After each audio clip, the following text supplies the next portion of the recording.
In this video, I will be teaching you everything you need to know how to make the perfect business plan. So let's begin.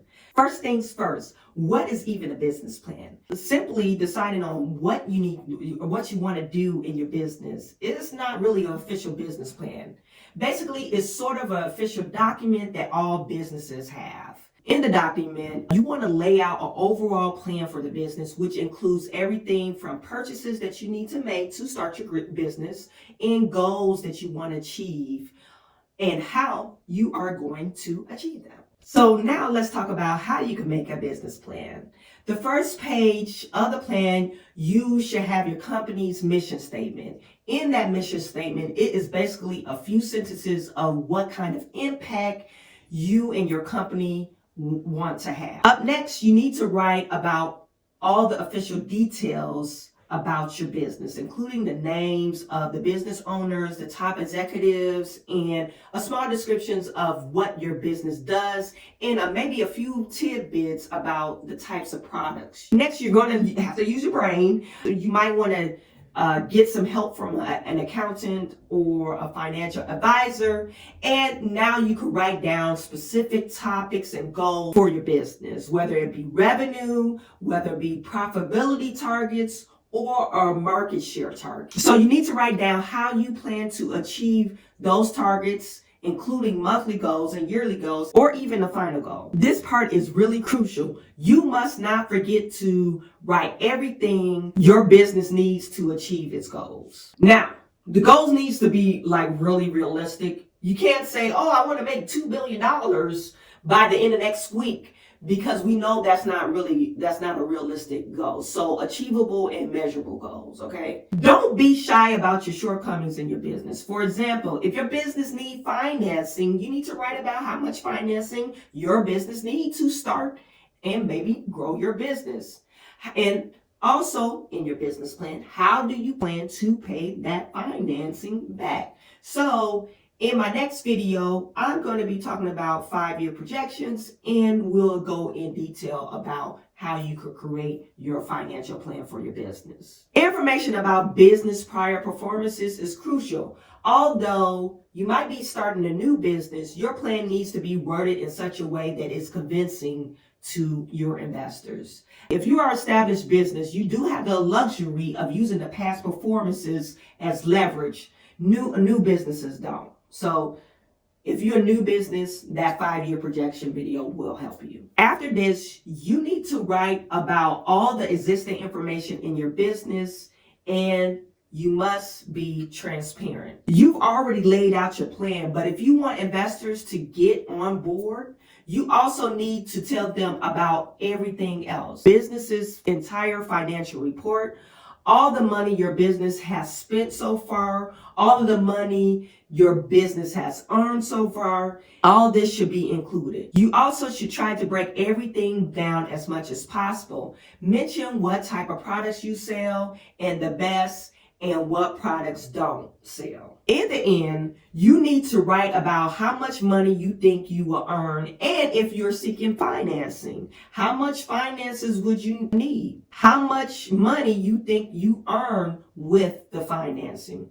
Try to give as many justification as possible. Once again, it needs to be realistic, achievable, and not some number you made up on the spot. If you made it this far in the video, you're well on your way of creating a perfect business plan. You should subscribe to my channel. While your business plan can have varying of levels, the best plans are those that try to look at all the relevant perspectives. You want your business plan to ideally take a look at the business from 3 different perspectives. The market perspective, which include the potential customers to all of your competitors.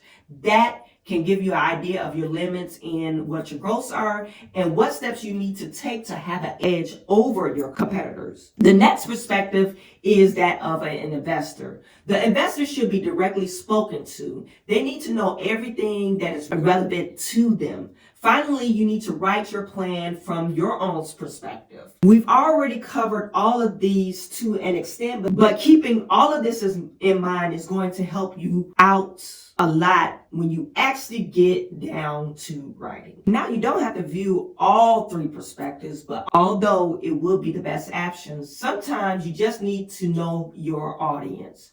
Are you writing a business plan for your investors?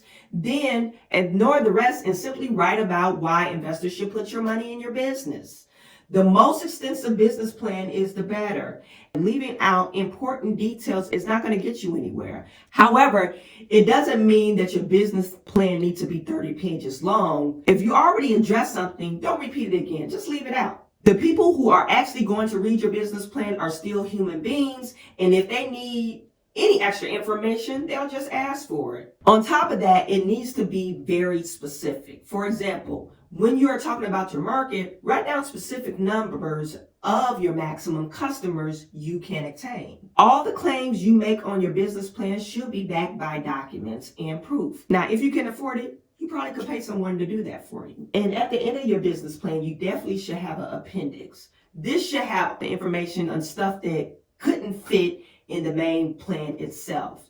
This will help you clean up some of the pages on your business plan while making sure everyone who reads it still has all the information available to them. So why do you need a business plan? The most important, after all the stuff that if I had to convince you why you need the business plan, I just want to choke you. The most important reason why you need a business plan is they make it a lot easier for you to receive financing. You're not going to want to loan your money to someone who doesn't even know what's going on and don't even have a plan. You probably will not give a loan to someone who doesn't know exactly how they're going to use their money and how they're going to pay you back. This is why you need to make a business plan. And at the end of the day, businesses need money to grow. And most of the time, you don't exactly have access to the loans and investors you need to do something to convince lenders and investors. Speaking of investors, it makes it a lot easier for your investors to get on board with your business or to invest in your business. And finding investors that are willing to put their money on the line to help you grow your business can be one of the best ways to grow your business. But even if you don't need financing, making a business plan helps you understand your business a lot better. Just writing down the business plan will also make your day-to-day planning a heck of a lot easier. It just plain lets you know what's working and what's not. It helps you keep motivated every step of the way. And motivation plays a huge role in how successful your business can be. Businesses not knowing what they want to achieve is a huge problem. A plan helps your business get on its own 2 feet and give you a path to follow. Now, you don't have to follow the plan exactly, but if you know what direction you want to go and follow the plan to some extent, it will help you a whole lot. I also want to mention one thing. You don't need to write one plan for your business. In fact, you can have multiple plans. Just a simple 1-page plan for your business before you even start. Once your business reaches a size when it needs to have a longer plan, you can start writing a new one or add to the existing plan. You don't have to be some sort of expert to write your business plan. Most people with successful small business don't have an MBA, or they don't have an expensive college degree. They are regular people, okay? But if there's one thing they all have in common, they have created a solid business plan and they stuck to it. You can take inspirations from other business plans and try to create something similar that works for your business. Or if you're someone that likes to take all the creative control, you can do it all by yourself from the information from this video. It's super simple and absolutely essential for businesses that want to grow. Now, if you would like to download my template, the link is in the description section. I have created a template for you to use if you want to create your own business plan. That's a wrap on how to write a business plan. What sort of business you want to start this year? Let us know in the comment section. Always don't forget, help me out with the algorithm. Like and subscribe to this channel. I am sending all my good to you. I will talk to you soon.